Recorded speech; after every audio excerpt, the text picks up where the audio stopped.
Hello the world, hello the internet, hello to Jason Isaacs. I'm still not convinced about the White Lotus, but I'm not here to talk about that because this is Paul Talks Politics. I'm Paul and I should be talking about politics, specifically party politics in the UK. Now, this is one of those odd subjects that probably isn't going to come up directly in the course of an A-level question. But if you can understand this, everything else starts to slot into place. It's not something I ever talk about at the start of a curriculum or at the start of a course because it's really quite a tricky concept to get your head around, and it can be quite confusing, not least because there are at least three ways in which we can think about the party system in the UK. But we're going to come back, we're going to look at the third of these, that is the way in which parties dominate the operation of the state in the UK. So strap yourselves down, this is going to be a fun one. It's a beautiful day outside, but in common with many of my students, we're over the Easter holidays, they're inside working, and so am I. Anyway, I'll see you right back after the introduction. Don't touch that dial. See you in a minute.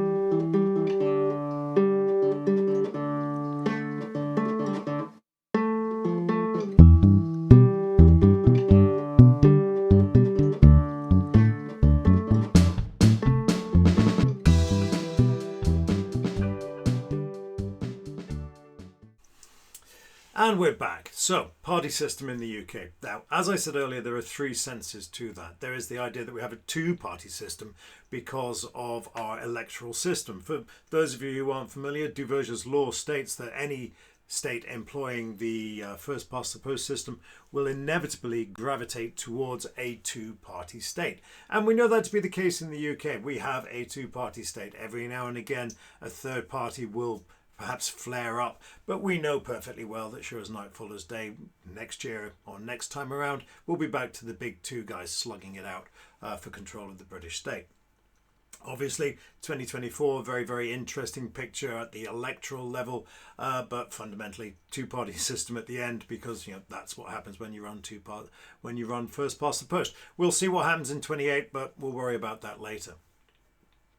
Obviously, with a two-party system, that will tend to reflect that ideological divide between broad-based left and right policies. Again, not massively interested in that right now. What I'm really interested in is the way in which these ideas come together to shape the organisation of the state. And when we get into that, we find that in spite of all claims to the other, fundamentally it does come down to parties. Yes, we might have highly personalized campaigns, we might have presidential style government, but we have parliamentary government and we have parties contesting the elections. So really what we have in this system in the UK is a system that is dominated by parties, not people, and that is what I'm going to try to explain in the course of this particular video, and that I hope will help you understand how these various different models work and how you can use this information in your essays. What that means in practice is that we are going to look at the way in which parties dominate government, parties shape and inform everything that happens in Parliament, the way in which that drives down into constituency level decision making, and the consequences there for the Burkean representative model. That's where we're going to go, and we're going to start with policy and governance. One of the reasons why I enjoy doing these videos is because it does on occasion force me to go back and look at things that obviously I've looked at great detail in the past, but perhaps to look at them from a slightly different direction. And when we do that, and particularly when we focus in on prime ministers, we start to see some very strange stuff emerge indeed. Now, of course, we're a democracy. That means that we're a system of government predicated on popular sovereignty. But drilling into this in more detail, we see that when it comes to choosing our actual prime minister, we, the people, very, very rarely seem to have any real impact or any material impact on who is running our country at any given time. Now, admittedly, the last few years have been a bit bonkers, and that has been atypical, but at the same time, it has demonstrated how the model works, and particularly how it sometimes kind of doesn't work, if you like. So we all know that our Prime Minister is not elected. Our Prime Minister is the leader of the party that has a majority in the House of Commons. And while that means that they have a lot of focus put upon them because they are effectively in charge at that time, it's very, very important to remember that while we, the people, elected our MPs and we elected essentially the party, it's the party who decides who their leader is at any given time. And it's the party who decides who is essentially in number 10. We have a sort of subsidiary role. We decide which party has a majority in Parliament. But in terms of being the Prime Minister, that's not really within our gift at all. At the same time, that's not really within our gift when it comes to kicking them out. And hopefully you can go back and look at these slides in more detail to see if there's anything there that you don't fully understand. But perhaps the easiest way to do it is to look at it from the historical model. So when we look at this, the number of times we have a Prime Minister who actually wins a general election, well, since the Second World War, we can see the yellow ones there. These are the Prime Ministers entering number 10. The first time they have walked through that famous black door as Prime Minister. How many times was that? Because that was a choice of what we, the people, did. And the answer is, as you can see there, not that often. Flip that around. Let's look at the number of times that these guys actually left number 10. How many times was it the people who were kicking these individuals out? And again, you can see there, more often than not, it's not us. We are not causing the Prime Ministers to cease to be Prime Minister. There's a reason why. You can see there's lots of different ways that they've chosen to leave office there. And I sort of spin that one out in this slide. We can see here how just as often as it is the people who are kicking out the Prime Minister, it's the party as well. And the party is looking at the Prime Minister and deciding, are they an electoral asset or are they a liability? And in instances like Thatcher, we can see she was no longer an electoral asset. The party rose up against her. Johnson, when he sent out his MPs to defend the indefensible again and again and again, the party realised way before the cabinet did that he was an electoral liability. It was only after the party went completely nuts in Parliament that suddenly Rishi Sunak realised he'd been working for a morally bankrupt Prime Minister. Him and various others, in fairness. Similarly, Blair was always identified as an electoral asset by the party, and even as the atmosphere within cabinet was getting increasingly toxic, the MPs in Parliament knew that they were going to be in a better position going into the next election if they were led by Blair than if they were led by Brown. And so Blair was clapped out of the Commons when he finally left in 2007. He was basically seen out by a dark palace coup orchestrated by Brown. Perhaps orchestrated and coup are too stronger words. Everyone just got sick of the TBGBs and they told Blair that it was time to go, and he went, yeah, I suppose I can go and earn a fortune now, rather than scrimping by on a mere 125 grand a year. The key point to take away here is that when it comes to the Prime Minister, looking at it structurally, the Prime Minister is the leader of the majority party in the House of Commons. And if that majority party decides to change its leader, then we, the people, will suddenly find ourselves with a new Prime Minister. In other words, we don't get to choose who that person is. As often as not, it's going to be the party. The party decides who the Prime Minister is, and the party decides when it's time for them to go. So, at a policy level, at the policy sovereignty level, it's quite clear that parties are in charge, much more so than we are. We only once in a blue moon get to choose who the Prime Minister is, and particularly in recent years, we've seen fewer and fewer Prime Ministers entering number 10 as a result of their as a result of an electoral victory. Much more likely that they have entered number 10 because of an internal coup or an internal power adjustment. And so I think it's fair to say that parties dominate what's happening at a governmental level. Let's have a look now at what's happening at a parliamentary level. Okay, parties and Parliament. Now, at this point, you might be saying, well, look, come on, parties control Parliament. Yeah, I know this is one of the first things you learn when you start doing British politics. Okay, I understand that, but let's drill into that in a little bit more detail, and let's look particularly at the work of the whips and the way in which the whips control everything that happens within Parliament. up there on the top, that's appealing, I'm afraid, to a certain age group in which I'm definitely a member. That's Francis Urquhart, a big, a big figure certainly in my political childhood. Look it up, ask your parents, ask your teacher, and compare and contrast that to the vastly inferior American version of House of Cards. We've got to start with understanding what the whip is, and I don't have time to go through all of these in detail, but there are various different things that we consider to be the whip in Parliament. We are going to think primarily of the whip as a means of asserting parliamentary control through all of these mechanisms that we've got lined up there. And fundamental to this whole game is that in the UK there is only one game in town. Every MP wants to get off the back benches. You know, if you're on the back benches, your day essentially consists of answering letters from angry constituents on any one of a number of trivial issues, from cats stuck in trees to potholes to immigrants to whatever it is that's consuming the news vector at any given time. You are not making decisions. You have absolutely no agency at all as an MP. Certainly not in terms of getting anything substantial done. Look at the way in which the private members bill on assisted dying has entered Parliament and just seems to be proceeding at a glacial pace. It's very, very hard for an individual MP to get anything done. And so if you want to change the civil state, if you want to change the shape of society, you do that by getting into government. And the only way of doing that is to be nice to the party, because they control your career progression. And of course, this is just as true of the opposition party as it is of the government party.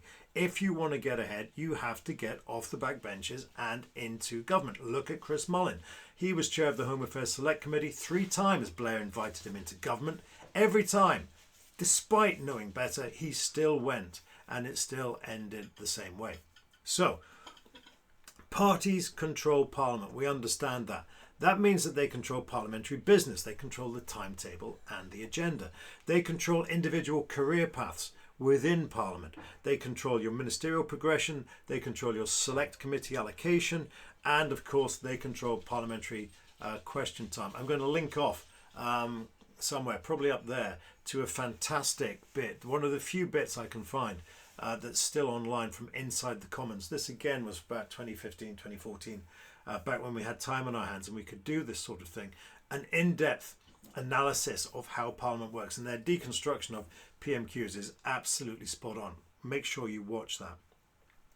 And of course, that means that a lot of control shifts to the whips, and the whips are watching. They are watching everything that's happening. Since the players are looking to beat the casino, the dealers are watching the players. The boxmen are watching the dealers. The floormen are watching the boxmen. The pit bosses are watching the floormen. The shift bosses are watching the pit bosses. The casino manager is watching the shift bosses. I'm watching the casino manager, and the eye in the sky is watching us all. Okay, so it's not quite Vegas, but at the same time, they are tracking which questions you are asking, where you are voting in divisions, your performance in debates and committees, much more so in public bill committees than departmental select committees. Departmental select committees are sort of a whip-free zone. But public bill committees definitely not.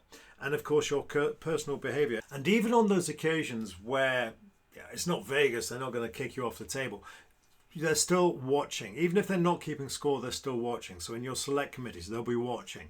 In your debates, the non-trivial, the more trivial debates, APPGs. Now APPGs, something that only comes up occasionally, a really, really interesting mechanism there if you're looking at pressure groups. Pressure group influence are APPGs because they don't have any exterior funding, so they're always a useful breeding ground for pressure group influence. Now, in all of these areas, none of these is going to be whipped as such, but sure as night follows day, the whips will be watching and observing your performance. And it's not necessarily going to be a black mark against your name, but they will say, okay, that was pretty impressive, but we've got a division coming up that really, really matters, and we're sure you do the right thing at that point. So yes, whips control everything that happens in Parliament. The MPs know this, and the MPs and the whips know that the MPs know, and the MPs know that the whips know that the MPs know. So yeah, party dominance, absolutely.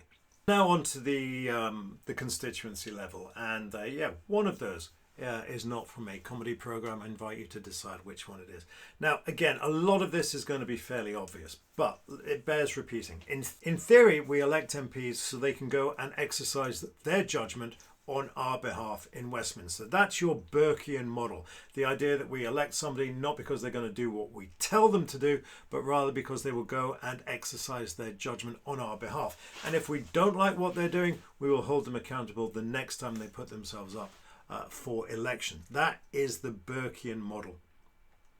In reality, we all know that it's parties that win elections. If you're not sure about that, just ask Alex Chalk, down in Cheltenham. In fact, for those of you who are in this sort of area, if you look at the electoral constituencies that runs from Cheltenham all the way through to Oxford, you have got marginals, you've got safe seats, you've got tactical voting, you've got all sorts of electoral outcomes that you can use in your essays. 5 constituencies there from Cheltenham to Oxford East that will essentially help you with any question on elections. But I digress. Maybe I'll do a different presentation on that one. The key point here is, do we have Burkean representation, or do we have the Walking Dead version of political representation? Do MPs listen to us, or do they listen to their political masters? Well, I refer you back to that commentary on the whip, and I also refer you to the comments made by Charles Kennedy, the late Charles Kennedy, at the end of that video on PMQs.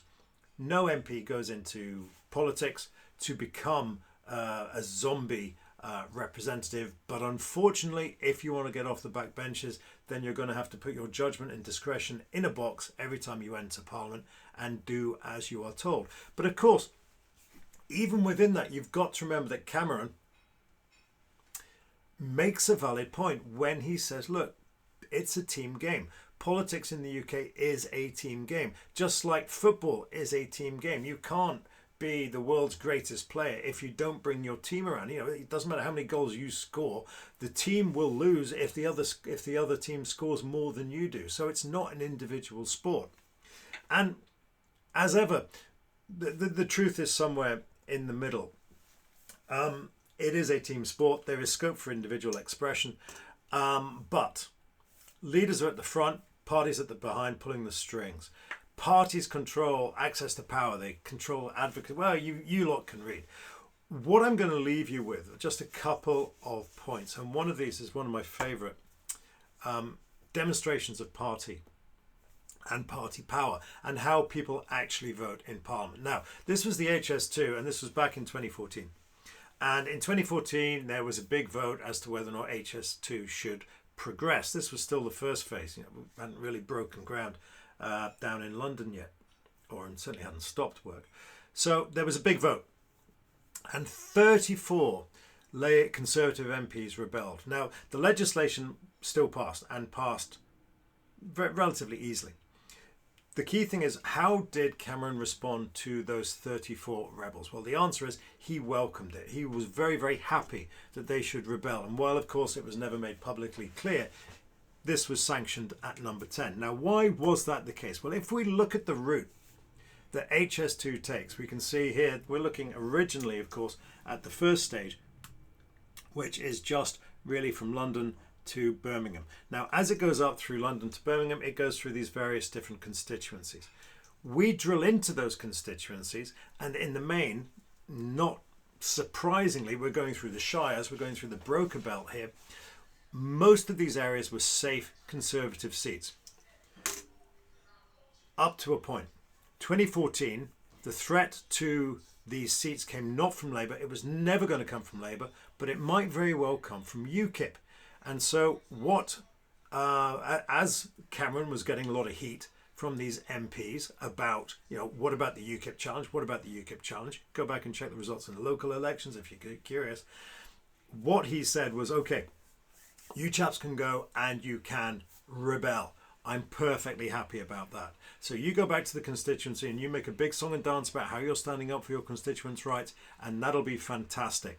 This legislation, is going to pass anyway. Labour's going to support it because they introduced it. They can't very well turn around now and say, well, that's a terrible idea. So I don't have to worry about the Labour vote. What I need to worry about is the UKIP challenge in the next election. I need you chaps to go out there and stand up for the Conservative Party, demonstrate to your constituents that you are serious, that you have their interests foremost in mind. And, I'll make a big song and dance about, oh my gosh, party discipline, you can't do this. You can go back to your constituents and explain how you were putting your career on the line for their better interests. And yes, overall, the Conservatives lost their vote, that constituent lost the vote. This law went through over the heads or over the interests of those constituents, but you will demonstrate that there is an MP who will vote for the interests of their constituents and who, as a member of the Conservative Party, has some sort of voice at Parliament. Question being, are you really going to vote UKIP in the next election when you know that they're not going to have any traction at all at Parliament? And it worked. It worked completely. The legislation got passed. The Conservative MPs were returned, and they're still being returned now. Even as, that's the 2019 elections. A lot of them got kicked out in 2024. But that's a whole different story. The point is, here we had a managed rebellion, an orchestrated rebellion, where knowing the legislation was going to go through, Cameron was in a position to turn around to these chaps and say, look, just go back to your constituencies and head off UKIP at the pass. We're fine. I'll make a big song and dance about it, but don't you worry, your career will progress perfectly happily. A lovely little incident there, demonstrating how parties control everything, even when it looks like they don't. I mean, here's some electoral statistics for you. Now, obviously, when it got to Brexit in 2017, things went a little bit haywire, but then everything did. And for that, we're going to have to wait until we have another chance to look back and see exactly what happened in Parliament and in government when both the Conservative and the Labour parties were split in half. And that's about it from me. I hope you found that useful. Do please leave your comments below the line, like and subscribe, tell your friends, and if there's anything you'd like me to cover, please do again, drop me that comment. I really appreciate hearing what you think, and it gives me lots of ideas for next time. Thanks for making it this far. I'm indoors on a beautiful day. I think largely because my A-level students are doing exactly the same, so there's some degree of solidarity with you chaps. Good luck to everybody in the exams. Get in touch if there's anything you'd like me to cover before all of that gets too late. And work hard. See you in the next video. Take care now.